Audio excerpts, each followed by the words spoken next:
Hi, thanks for watching my review. I wanted to show you this DVD player and what you get with it. So you get your DVD player. The plug is already attached and I have it plugged in because I want to see if it's going to be very loud or not.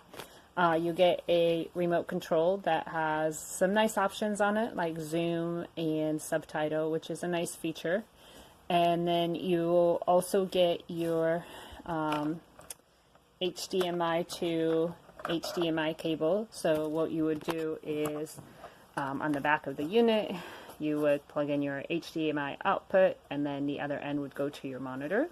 You also have your if you plug it into the TV, you have your audio video cables here, so the other end would go to your TV or whatever you're plugging it into. And then they also include the audio output cables to with your input, which is nice if you're not using a television and using separate speakers. There is a coaxial cable outlet, but they don't include the plug for that or the cord ending for that, so you'd have to get your own.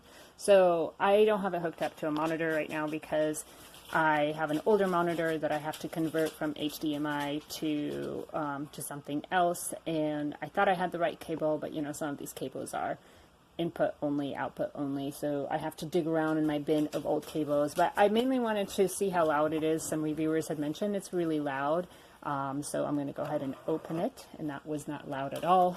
I'm going to put a disc in.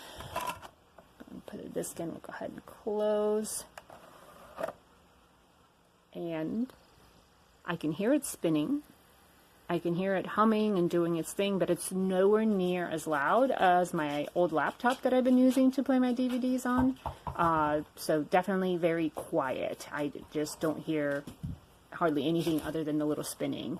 Again, I can't show you how it plays because I don't have it hooked up yet, but I'll update my written review once I've tested it with my monitor to make sure everything's working properly. Let me know if you have any questions. Oh, and you do also get the user manual. Almost forgot.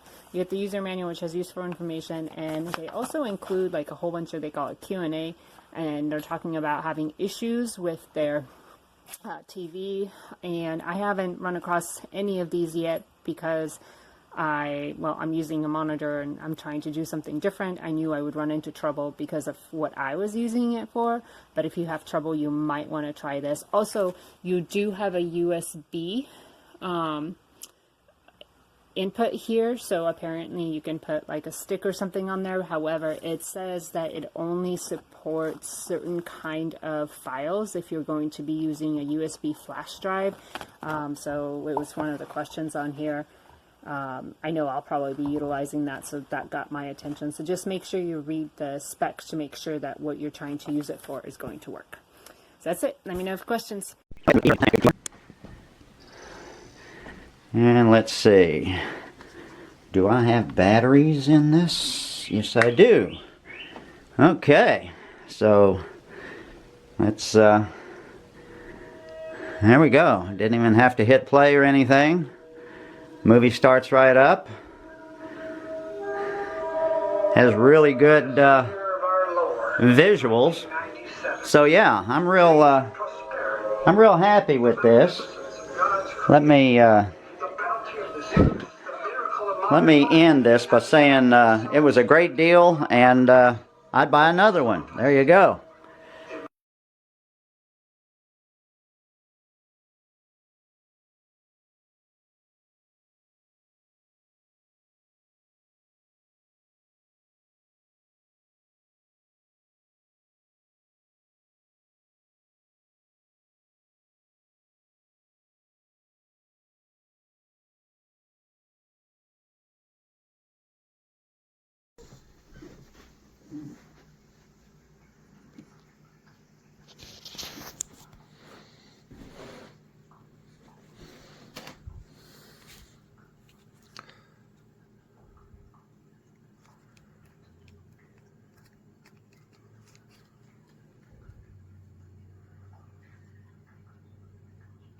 Hi, this is David Palumbo, and I'm going to be talking today about creating a painting for my postcard series. I'm going to go through the entire process step by step, and try and explain in detail